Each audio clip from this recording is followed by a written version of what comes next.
warahmatullahi wabarakatuh.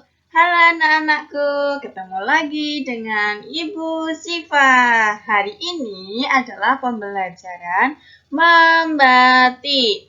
Oke, kita hari ini belajar apa ya? Nah, ini dia. Kita hari ini belajar motif batik tradisional.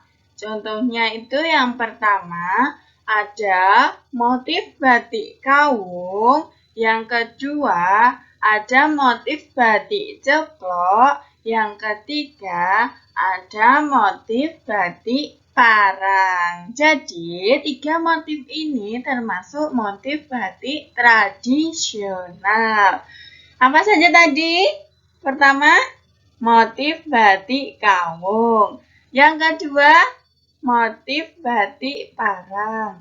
Yang ketiga adalah motif batik ceplok. Iya, pintar semuanya. Oke, kita lanjutkan.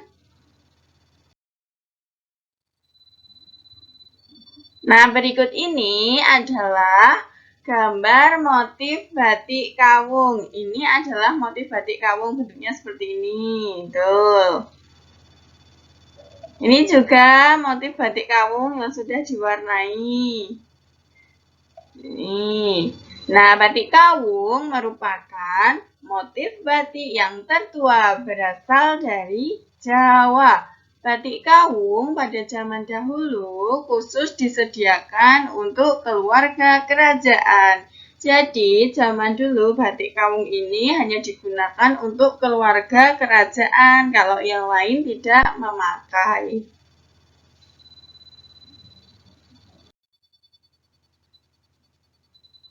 Yang kedua ada motif batik parang.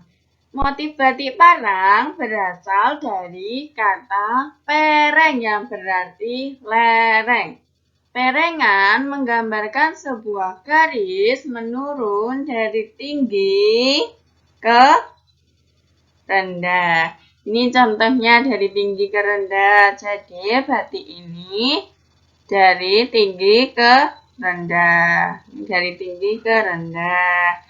Ini juga sama, dari tinggi ke rendah. Ini juga dari tinggi ke rendah. Parang ini diciptakan oleh pendiri Keraton Mataram. Pada zaman dulu, motif parang ini hanya boleh digunakan oleh raja.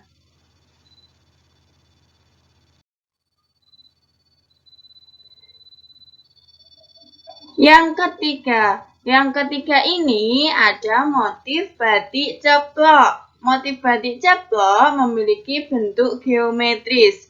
Jadi, geometris ini adalah motif yang bisa diukur, berbentuk kotak, bulat, persegi panjang, dan lain sebagainya. Seperti kita bisa lihat gambar ini. Motif ini membentuk kotak. Ini juga ceplok itu kotak. Ini bisa diukur berapa. Hasilnya motifnya seperti ini. Tuh, udah jadi. Oke, hari ini kita sudah belajar apa anak-anak? Iya, motif batik tradisional. Ada berapa? 3. Yang pertama adalah motif batik kawung. Yang kedua ada motif batik parang. Yang ketiga ada motif batik ceplok. Oke, itu tadi pelajaran membatik hari ini. Apabila Ibu banyak salah, mohon maaf. Wassalamualaikum warahmatullahi wabarakatuh.